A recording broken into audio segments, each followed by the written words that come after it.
ഇന്ത്യയിലെ കണക്കനുസരിച്ചിട്ട് ഓരോ മിനിറ്റിലും 3 ആൾക്ക് വെച്ച് സ്ട്രോക്ക് വരുന്നുണ്ടെന്നാണ് പറയപ്പെടുന്നത്. വേൾഡ് വൈഡ് സ്റ്റാറ്റിക്സും ഏതാണ്ട് സിമിലർ ആണ് ഈ സ്ട്രോക്കിന്റെ കണക്കിൽ.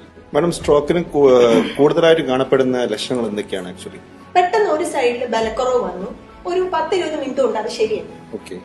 അതും അല്ലെങ്കിൽ ചിലപ്പം കണ്ണിന്റെ ഒരു സൈഡിലത്തെ കാഴ്ച അല്ലെങ്കിൽ ഒരു കണ്ണിന് കാഴ്ചക്കുറവ് പെട്ടെന്ന് വന്നിട്ട് പിന്നെ അതങ്ങ് ശരിയായി.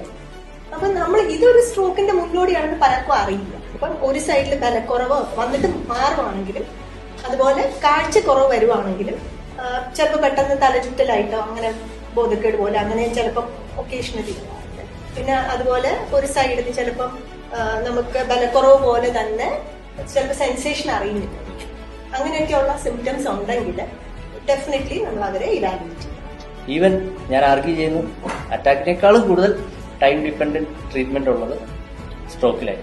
സാറേ, ഈ സ്ട്രോക്കിന് സ്പെസിഫിക് ആയിട്ട് എന്തെങ്കിലും പ്രിവെന്റീവ് ആയിട്ടുള്ള ഡയറ്റ്സ് അങ്ങനെ? പച്ചക്കറികൾ എത്ര കൂടുതൽ കഴിച്ചാലും കുഴപ്പമില്ല. ഫ്രൂട്ട്സിന്റെ അളവ് കൂട്ടണം, കാർബോഹൈഡ്രേറ്റിന്റെ അളവ് കുറയ്ക്കണം. നോൺ വെജിറ്റേറിയൻ ഫുഡിൽ ചെറിയ ഫിഷ് ഒരുപാട് ബെനിഫിറ്റ് ഉള്ള സംഗതികൾ. റെഡ് മീറ്റ് പരമാവധി അവോയ്ഡ് ചെയ്യണം. ഇതൊക്കെയാണ് ഒരു ജനറൽ പ്രിൻസിപ്പിൾസ് ആയിട്ട് എനിക്ക് തോന്നുന്നത്. അതെ. പിന്നെ BP ഉള്ള ആളുകൾക്ക് പ്രത്യേകിച്ചും ഉപ്പിന്റെ അളവ് കുറയ്ക്കണം. നമ്മുടെ പൊതുവെ ഡയറ്റിൽ ഉപ്പ് പൊതുവെ കൂടുതലാണ്.